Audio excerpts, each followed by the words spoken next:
tingnan nyo tong side table ko na to. Sobrang mura, sa halagang 100 plus pesos. Meron ka ng ganito kagandang side table. Grabe, wood talaga, makapal yung pagka-wood nito. Tapos ang ganda nung paa nito guys. Grabe, sobrang tibay.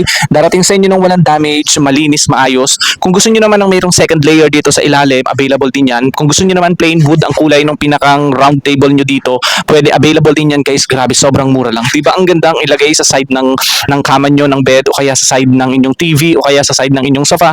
Habang nagka-coffee, nanonood ng TV, diba may patungan ka na, pwede mo rin gawing working table, diba? Pwede ka rin dito mag-laptop, pagsulat.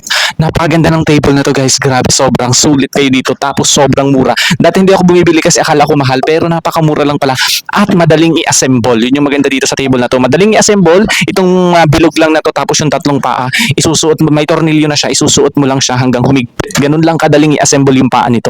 Grabe, sobrang sulit. Ang ganda, diba? Oh, maayos, malinis, tapos ang aesthetic tingnan. Ayan, para sa mga timputi at kahoy, perfect sa inyo to. Kaya kung gusto nyo, check out na.